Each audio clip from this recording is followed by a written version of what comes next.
hello' everyone আপোনালোকে যিহেতু JEE এক্সামৰ কাৰণে প্ৰিপেৰেশ্যন কৰি আছে আৰু মোক বহুতে সুধিছিলে দাদা লাষ্টৰ সময়ত আমি কি কৰিম আৰু মই যদি কওঁ আপোনালোকে জিকেৰ ক্ষেত্ৰত বহুত বেছি কনফিউজড হৈ আছে তেতিয়া আপুনি এতিয়া পঢ়া বা আমি আকৌ পুনৰ আগৰ নোটছখিনি বাৰে বাৰে চোৱাৰ সময় নাই কাৰণ এতিয়া বহুত বেছি আমাৰ মাইণ্ডটো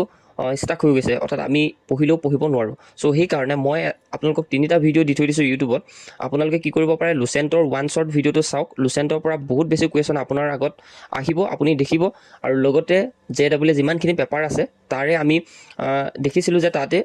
লুচেণ্টৰ কিতাপৰ পৰা বহুত বেছি কুৱেশ্যন আহিছে ক'ৰ পৰা আহিছে লুচেণ্টৰ মিছলেনিয়াছ ষ্টেটিক টপিকৰ পৰা তাৰ বাবে আপুনি যদি ইয়াৰ বাবে সলিউশ্যন বিচাৰে মই ক'ম আপোনালোকে আমাৰ চেনেলতে আছে সম্পূৰ্ণৰূপে এটা ভিডিঅ' 3 ঘণ্টাতে সকলোখিনি দিয়া আছে লুচেণ্টৰ মিছলেনিয়াছ আপুনি চাওক একবাৰ আৰু সেই ভিডিঅ'টো আপুনি 1.2x বা 1.3x স্পীডত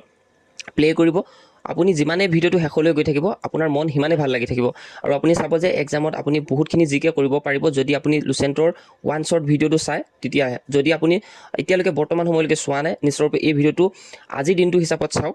আৰু যিহেতু 1 তাৰিখৰ পৰা পৰীক্ষা আছে লাষ্টৰ কাৰণে আপুনি ভিডিঅ'টোহে প্লে কৰি চাওক ইয়াত লিখা কথা নাথাকে আপুনি জাষ্ট মোৰ কথাখিনি শুনিব আৰু ট্ৰিকখিনি শুনিব কেনেকৈ কোনখিনি মই ট্ৰিক লগাইছোঁ সেইখিনি আপুনি মনত ৰাখি যাব আৰু এনেকুৱা নহয় যে আমি সাধাৰণভাৱে যেনেধৰণে ইউজ কৰোঁ ব্যৱহাৰিকভাৱে সকলোখিনি আপোনালোকে ইয়াতে গম পাব যে কেনেধৰণে আমি নেমনিক্স ইউজ কৰিছোঁ আৰু দ্বিতীয়টো হৈছে JEE যিমানখিনি পেপাৰ আছিলে অৰ্থাৎ JEE যিমানকেইটা এক্সাম এখনো পেপাৰ এৰা নাই JEE যিমানখিনি এক্সাম হৈছে সকলোখিনি পেপাৰ এনালাইজ কৰি এটা ভিডিঅ' দিয়া আছে য'ত কুৱেশ্যন আনচাৰ সকলোখিনি টেকল কৰা হৈছে চ' আপোনালোকে এইটো ভিডিঅ' চাব পাৰে JEE PYQ একেবাৰে ওৱান শ্বৰ্ট সম্পূৰ্ণ পেপাৰ বাবে ৰামবান হৈছে আছামিজ গ্ৰামাৰ যিমান কেইখন পেপাৰ আছে PYQ সকলোখিনি আমি একেলগ কৰি আপোনালোকৰ আগত ওৱান শ্বৰ্ট ভিডিঅ' দিয়া আছে এইখিনি আপুনি চাব পাৰে অৰ্থাৎ এই তিনিটা ভিডিঅ' আপোনাৰ এক্সামত বহুত বেছি ওপৰত লৈ যাব পাৰে আৰু শেষৰ সময়ত আমাৰ ৰিভিজন দিয়াৰ ক্ষেত্ৰত কোনো সহায় নাথাকে এই ভিডিঅ' তিনিটা আপুনি যদি চাই আপুনি বহুত বেছি পেইড কোৰ্চ লৈছে কিন্তু আপুনি এই ক্লাছ তিনিটা কৰাৰ পিছত আপোনাৰ মনলৈ আহিব যে পেইড কোৰ্চ মই এনেই কিনিলোঁ নেকি এনেকুৱা মনলৈ আহিব আৰু এই তিনিটা ভিডিঅ' আপুনি একেবাৰে শেষৰ সময়ত JEE এক্সামৰ কাৰণে চাব পাৰে আৰু এইখিনি ইনফৰমেশ্যন বহুতে কৈ আছিলে কি কৰিম কি নকৰিম গতিকে এই তিনিটা ভিডিঅ' আপুনি লাষ্টৰ সময়ৰ কাৰণে আজি চাব পাৰে বা পৰীক্ষাৰ আগমুহূৰ্তত আপুনি বহুত ভালকৈ চাওক বহুত বেছি আপুনি জিকে কৰিব পাৰিব আৰু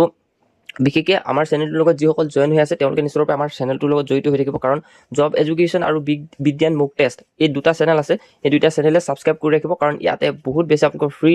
মুক টেষ্ট দিয়া হ'ব যিসকলে স্বাস্থ্য বিভাগত এপ্লাই কৰি ৰাখিছে আছাম পুলিচ SI সকলো যিমানখিনি এক্সাম হ'ব তাৰে 100 মুক টেষ্ট দিয়া হ'ব বিশেষকৈ আমি জানো যে আমাৰ অসম গভৰ্ণমেণ্ট এক্সাম দিবৰ কাৰণে আমি 10টা-15টা মুক টেষ্ট দিলে আমাৰ কাৰণে কোনো ধৰণৰ পাৰফেক্ট নহয় 10টা-15টা মুক টেষ্টে আমাক তাৰ বাবে সম্পূৰ্ণৰূপে পাৰফেক্ট কৰিব নোৱাৰে আৰু আপুনি চেণ্ট্ৰেল এক্সাম এটা যেতিয়া দিবলৈ তাত আপুনি দেখে যে 100 মুক টেষ্ট থাকিব 150টা মুক টেষ্ট থাকিব আৰু তেতিয়া ল'ৰা ছোৱালীবিলাকে মুক টেষ্ট দি পৰীক্ষাবিলাক পাছ কৰি যায় কাৰণ প্ৰেক্টিচ বহুত বেছি কৰে সেইকাৰণে আমি ভাবিছোঁ যে আমাৰ বিজ্ঞান মুক টেষ্ট চেনেলটোত মুক টেষ্ট দিয়া হ'ব বহুত জড়িত হৈ থাকিব আৰু এই তিনিটা ভিডিঅ' আপুনি লাষ্টৰ সময়ত মিছ নকৰিব ফাৰ্ষ্ট আপুনি এই তিনিটা ভিডিঅ' চাওক আপুনি এটা কথা ক'ব লাগিব যে পেইড কোৰ্চতকৈ বহুত বেছি প্ৰফিটত থাকিলোঁ বুলি আৰু যেতিয়া আপুনি পেপাৰখন দি আহিব জিকে তেতিয়া আপুনি ক'ব পাৰিব এই ভিডিঅ'টোতে যে হয় লুচেণ্টৰ বহুত বেছি কমন আহিছিলে ইমানে হ'ব আৰু লগতে আমি ইয়াতে আছামিজ গ্ৰামাৰ আৰু ইংলিছ গ্ৰামাৰ সকলো PYQ এটা ভিডিঅ'তে সকলো শেষ কৰি দিছোঁ মই ডেছক্ৰিপশ্যনত প্লে লিষ্টটোৰ লিংক দি থৈ দিছোঁ আপুনি নিশ্চয়ৰূপে প্লে কৰিব সম্পূৰ্ণৰূপে আৰু চাব বহুত বেছি আপুনি আনন্দিত পাব ভিডিঅ'টো যিমান শেষলৈ গৈ থাকিব সিমান আপোনাৰ মনটো ভাল লাগি গৈ থাকিব ইমানে আছিলে ইনফৰমেশ্যন আৰু যদি কিবা ক'ব লগা আছে নিশ্চয়ৰূপে জনাব আৰু ইমানতে ভিডিঅ'টো সমাপ্ত কৰিছোঁ